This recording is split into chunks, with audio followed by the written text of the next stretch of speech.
আসসালামু আলাইকুম গাইজ। এই যে দেখুন কি সুন্দর বৃষ্টি, ফোঁটা ফোঁটায় বৃষ্টি পড়তেছে। আর এই যে আমি এখন আমার বাবার বাড়িতে আছি, মা দিবসে মায়ের কাছে।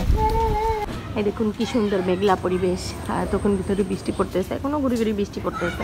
এই দেখুন এই গাছটায় কত বেশি কাঁঠাল হয়েছে, একে দেখাই। এই দেখেন, এটা আমার একটা মর্জিনা ফুপির গাছ, তার গাছে প্রচুর পরিমাণে কাঁঠাল হয়েছে।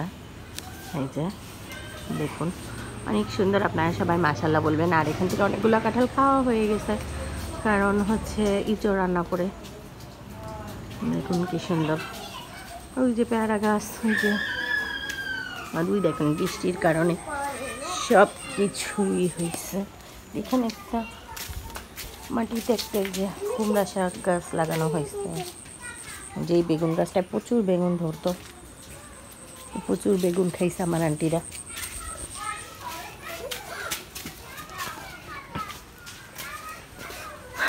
ওই গাছের আমগুলো কী হয়ে গেল, আগের বার এসে দেখলাম আম ছিল কত, এবার সব পেড়ে ফেলছে। আসলে একদম রাস্তার পরে গাছ তো, আমগুলা থাকেই না মানুষের যন্ত্রণায়, তাই হয়তো বা ছেড়ে নিজেরাই খেয়ে ফেলছে। কিন্তু একটাও আম দেখতেছি না গাছে। বৃষ্টি পড়তেছে গুড়ি গুড়ি, আর আমার ছেলেও ওদের সামনে যায় দাঁড়ায় আছে, ও পানির জন্য সামনে আর যাইতে পারতেছে না। ওই দেখেন তারা এখানে নাচানাচি শুরু করে দিচ্ছে। ঘরের ভিতরে অন্ধকার তো, তাই আসলে কিছু দেখা যাচ্ছে না। মায়ের যাই না, আসো আমরা বাইরে যাই, আমরা বাড়ির ভিতরে যাই, শিখে এসো কেমন কেমন। ওই যে দেখুন বৃষ্টিতে আমার মেয়ে এখানে এসে দুষ্টামি করতেছে, আর সাথে ওরাও আছে। ওই যে আমার মেয়েও ওইখানে এসে নাচ দুষ্টামি করতেছে কত রকমের, আর এখানে বৃষ্টি পড়তেছে। যে আপনাদেরকে আজকে দেখাবো আমার আম্মুর হাতের রান্না, গরুর মাংস বোনা। আর এই যে আমার আম্মু এখানে 2 পদের তেল দিয়ে দিয়েছে, একটা সরিষার তেল আর একটা সয়াবিন তেল, দুটোই সে অ্যাড করেছে একসাথে। আসলে এক একজনের রান্নার ধরন এরকম আলাদা। না না না, সে আবার বলতেছে আমারে কি দেখা দেবে। আর এই দেখেন তেলের ভিতর থেকে আপনারা বাইরের গাছপালাও দেখতে পারবেন। যখন গরম তেলে পেঁয়াজ দিয়ে দিচ্ছে,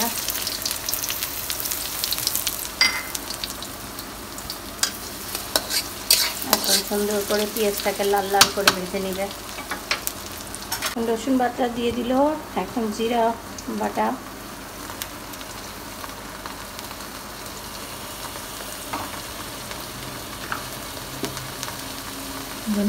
ধনের গুঁড়ো,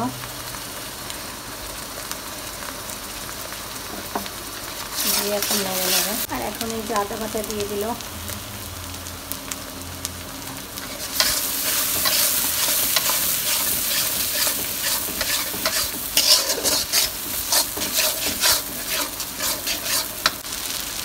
আর এখন হলুদের গুঁড়া,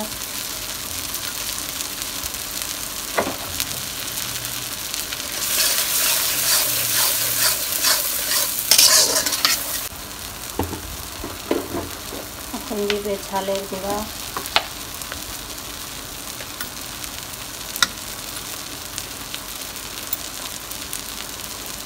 আমরা ঝাল বেশি খাই, তাই ঝালের পরিমাণ বেশি।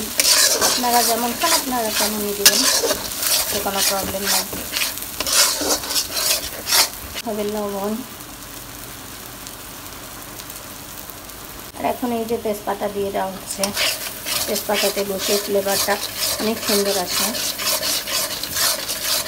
আর মশলাটাকে সুন্দরভাবে কষায় নেওয়া হচ্ছে।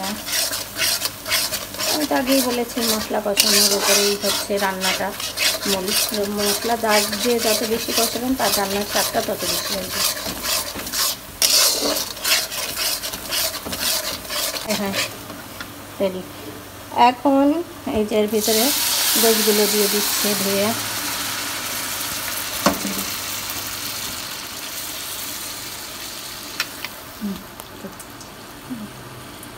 না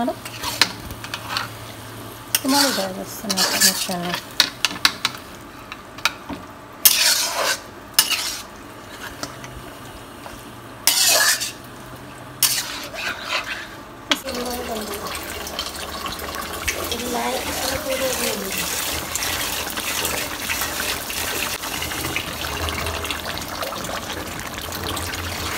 দেখুন এখানে গোশটা কত সুন্দরভাবে কষানো হচ্ছে।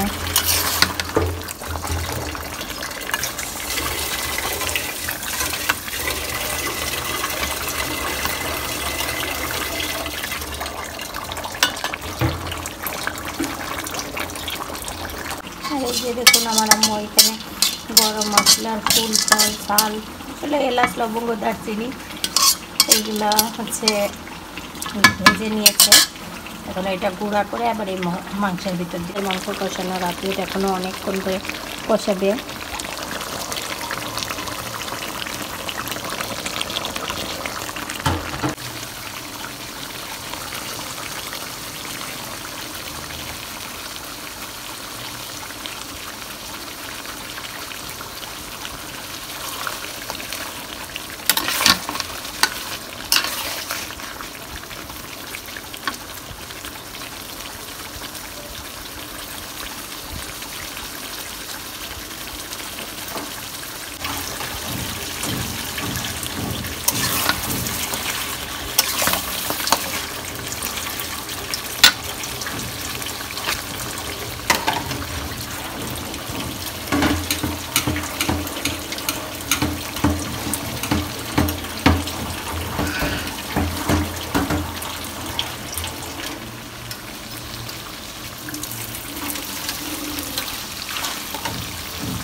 আর এই যে দেখুন আমি পান্তা ভাত নিয়ে হাজির।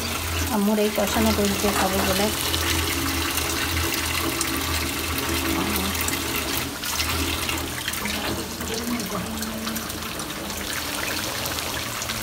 যে আমাদের গোশটা পুরো কষানো হয়ে গেছে, পুরো ভাজা ভাজা তেলে তেলে ভাজা ভাজা। দেখুন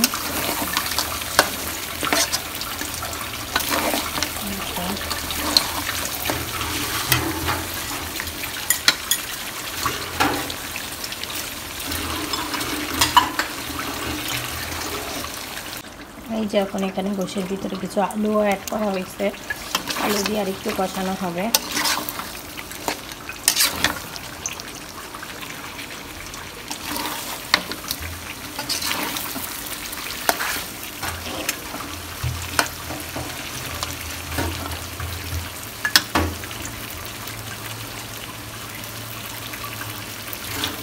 আমি চলে আসলাম পান্তা ভাত দিয়ে পেঁয়াজ দিয়ে আর হচ্ছে গরুর মাংস দিয়ে খেতে চলে আসলাম। দেখুন কতটা লোভনীয় আর কতটা মজাদার। এখন আমি খাই। এই যে এখানে গোশটাকে প্রেশার কুকার থেকে নামিয়ে এই যে এখানে গোশটাকে গরম মশলা দেওয়ার জন্য আম্মু আবার চুলায় দিয়েছে।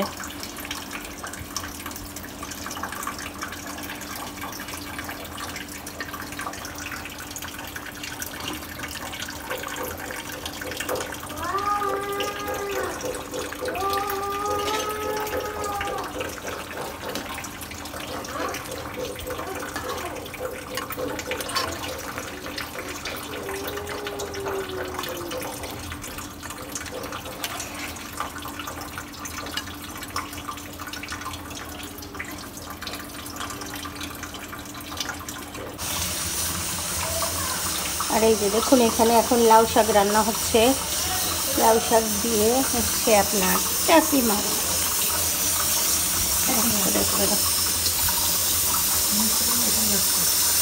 শোল মাছের বাচ্চা। আর এই যে এখানে জিরা বাটা, ধনিয়া বাটা লাউ শাকের জন্য, ধনিয়া বাটা না সরি ধনিয়া গুঁড়া আর আদা বাটা দিয়ে আবারও ওই যে কাঁচা ঝাল পেঁয়াজের সাথে সুন্দরভাবে কষাচ্ছে। আর এখানে হলুদের গুঁড়া দেওয়া হলো, লবণ দিচ্ছে, হলুদের গুঁড়া আর লবণ।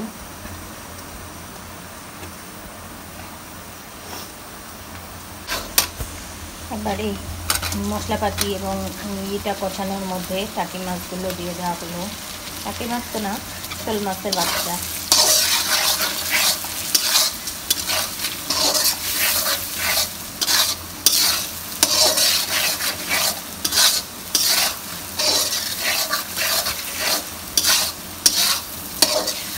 দিয়ে মাছটাকে সুন্দরভাবে কষানো হচ্ছে। আর এরপর পানি দিয়েও কষানো হবে। এখানে মাছটাকে সুন্দরভাবে কষানো হচ্ছে। এখানে পানি এখানে সুন্দরভাবে মাছটাকে কষানো হচ্ছে। আর এই দেখুন সুন্দরভাবে এর ভিতরে পানি দিয়ে আসলে কষানো হচ্ছে। আর এভাবে শোল মাছ দিয়ে, টাকি মাছ দিয়ে আপনি লাউ শাকটা রান্না করে খেয়ে দেখবেন, মজা লাগে। চিংড়ি মাছ দিয়েও লাউ শাকটা মজা লাগে। আবার অনেকে যে মাছ ছাড়া খায়, সেটা মোটামুটি লাগে, আমার ততটা ভালো লাগে না। তো অনেকের কাছে মাছ ছাড়াই নাকি ওটাই ভালো লাগে, যেরকম আমার শ্বশুরবাড়িও সবাই ওইভাবেই রান্না করে, ওইভাবেই খায়, তাদের কাছে ওটা ভালো লাগে। বাট আমার কাছে ওটা মোটেই ভালো লাগে না, জাস্ট খেতে হয় তাই খাই। আর আমার হাজব্যান্ডও এভাবে মাছ দিয়েই রান্নাটা পছন্দ করে, যে কোনো মাছ দিয়ে। এখানে রুই মাছ, টাকি মাছ, শোল মাছ, তারপরে হচ্ছে চিংড়ি মাছ, এগুলো দিয়েই এই শাকটা আমরা মূলত রান্না করি, তার বাইরে আর কোনো মাছ দিয়ে রান্না করি না। এখন মাছগুলো একটা একটা করে তুলে নেওয়া হচ্ছে।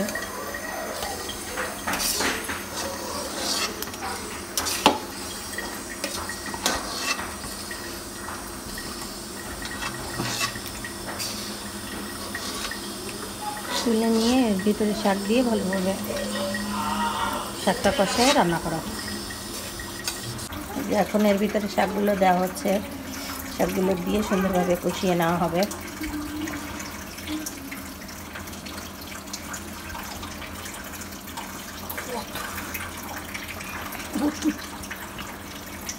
এখানে অনেক শাক।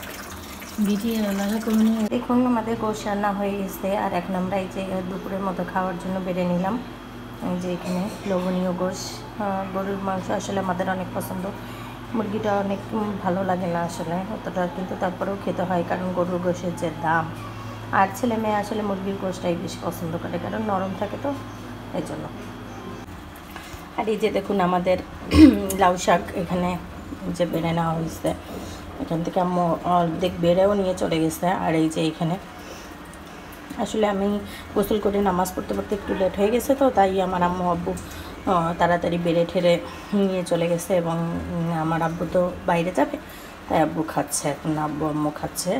আর আমাকে ডাকতেছে বারবার, কিন্তু আমি একটু নামাজ পড়তেছিলাম, যার জন্য আমার লেট হয়েছে, এখন যেয়ে খাবো।